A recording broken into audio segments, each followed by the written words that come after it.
जय मसीह की एंड गुड मॉर्निंग। आज सुबह हमारे ध्यान को हम वचन की तरफ लेकर आएंगे। गलातियों की पत्री 5वां अध्याय 22 और 23वीं आयत, जहां पर आत्मा का फल के बारे में लिखा है। और आज उसका 6वां पॉइंट को हम सीख रहे हैं और वो है भलाई, गुडनेस। पवित्र आत्मा जब मेरे अंदर है, मैं प्रभु में बढ़ रही हूँ, तब मेरे जीवन से भले काम दिखना चाहिए। मैं दूसरों की मदद करना चाहिए। जहाँ पर ज़रूरतमंद लोग हैं उनकी ज़रूरत को मैं पूरा करना चाहिए। मतलब मेरे जीवन से दूसरे लोग आशीषित होना चाहिए। मेरी क्षमता में जितनी बातें हैं जो मैं कर सकती हूँ, वो सारी बातों को मुझे करना है। लेकिन जब भलाई करते हैं, कुछ बातों को हमें याद भी रखना है। स्वार्थ के लिए कभी भी दूसरों की मदद नहीं करना, मतलब बदले में मुझे कुछ मिलेगा, इस मकसद के साथ हमें दूसरों के लिए कुछ नहीं करना चाहिए। निस्वार्थ होकर हमें अच्छे कामों को करना है। दूसरी बात, हमारा नाम फेमस करने के लिए या प्रसिद्ध करने के लिए हमें कुछ भी नहीं करना चाहिए कि हम किसी को कुछ दे, फिर फोटो खींचे और फिर यहाँ दिखाए वहाँ दिखाए, मीडिया में डाले। ये सब गलत तरीका है। ये हम प्रभु के वचन के अनुसार नहीं चल रहे हैं, क्योंकि वचन में लिखा है कि जो भी हम दान देते हैं, अच्छे कामों को करते हैं, उसको हम गुप्त रीति से हमें करना चाहिए। मतलब मेरा दाया हाथ अगर कुछ देता है तो मेरा बाया हाथ को पता ना चले। मतलब किसी इंसान को हमें बताने की भी जरूरत नहीं है कि हम ऐसे ऐसे अच्छे कामों को कर रहे हैं। हाँ, अगर आप किसी को मोटिवेट करना चाहते हैं तो वो बात अलग है, लेकिन दिखावा नहीं होना चाहिए हमारे जीवन से। तो हमारे जीवन के भले काम गुप्त तरीके से होना चाहिए, ताकि सिर्फ परमेश्वर हमारे कामों को देखे और कोई इंसान से हमें तारीफ नहीं मिलना है, या हम ना चाहना भी चाहिए। तो आत्मा का फल भलाई हमारे अंदर 100% होना चाहिए। हम वचन में देखेंगे यीशु मसीह ने कैसे भले कामों को किया। प्रेरितों के किताब उसका 10वां अध्याय और 38वीं आयत 10 का 38 में हम इस प्रकार पढ़ते हैं।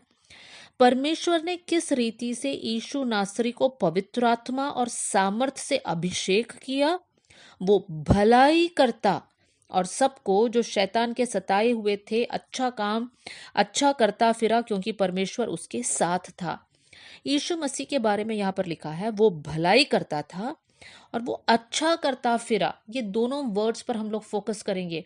आज हम लोग भलाई के बारे में सीख रहे हैं, तो यीशु मसीह के जीवन में भी हम देख सकते हैं कि यीशु मसीह भले कामों को किया, अच्छे कामों को किया। जब यीशु मसीह के जीवन को हम देखते हैं, यीशु मसीह ने ऐसा कौन सा काम किया कि हम कह सकते हैं कि यीशु मसीह ने भलाई किया। जब यीशु मसीह के जीवन को हम देखें, जहाँ पर भी लोग भूखे थे, प्यासे थे, यीशु मसीह ने उनका भूख और प्यास को हटाया।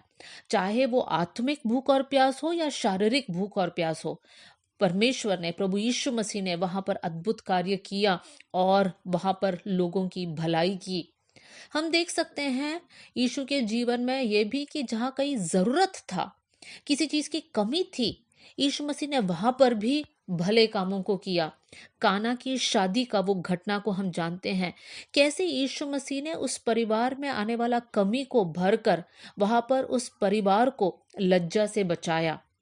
फिर हम देख सकते हैं यीशु मसीह बीमारों को चंगाई देता था। वो भी अच्छा काम है। जितने भी लोग यीशु के पास आए, चाहे वो अंधे थे, लंगड़े थे, गूंगे थे या मरे हुए लोग थे, यीशु मसीह ने हमेशा अपने सामर्थ के साथ, पवित्र आत्मा के द्वारा जो सामर्थ से अभिषेक किया गया था, उस सामर्थ के द्वारा भले कामों को किया। दुष्ट आत्माओं को निकाला, लोगों को आजाद कर दिया। इतना ही नहीं, जो समाज में दबे हुए लोग थे, कुचले हुए लोग थे, जैसे कोढ़ से पीड़ित लोग, सामरी लोग, बहनें, बच्चे, चुंगी लेने वाले लोग, व्यभिचारिणी स्त्री, ये सारे लोगों को जो है लोग तुच्छ नजर से देखते थे, लेकिन उनके प्रति भी यीशु मसीह ने प्रेम दिखाया और उनको समाज में अपने पोजीशन दे दिया। मेरे प्रियो, यीशु मसीह के जीवन से हम सीख सकते हैं यीशु मसीह ने कितने भले कामों को किया। हमारे लिए भी ये एक अच्छा मिसाल है। जब यीशु मसीह समाज के लिए भला किया, इसका मतलब प्रभु यीशु मसीह ने हमें भी अलग अलग जगह पे नियुक्त किया है, हम भी अपने स्थानों में रहकर अच्छे कामों को करें।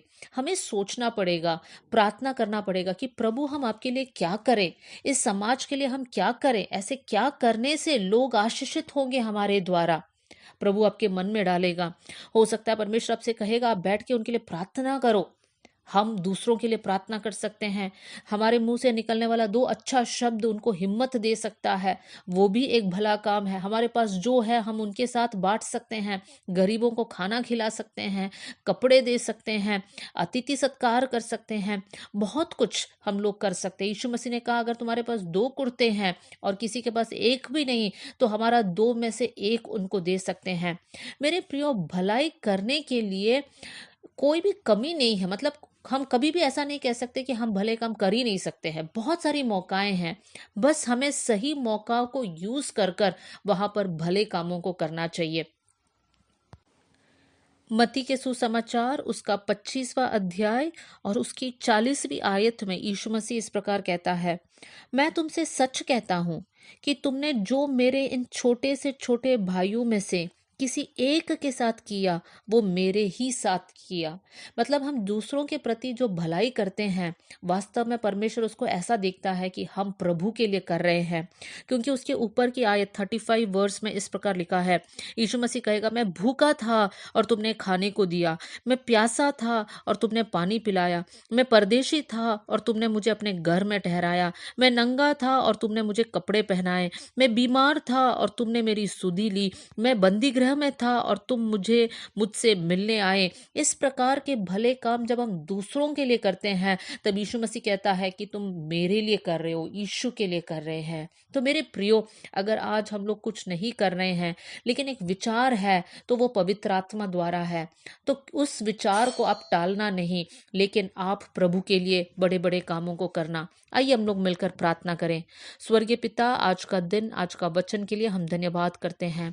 प्रभु जी, हम भले काम करने वाले लोग बन जाए, समाज के लिए, दूसरों के लिए हम एक आशीष का कारण बन जाए कर हम प्रार्थना करते हैं। प्रभु जी, आपने हमारी प्रार्थना सुन लिया, इसलिए धन्यवाद। आदर और महिमा आपको देते हुए यीशु के नाम से हम मांगते हैं, amen. God bless you all. जय मसीह की।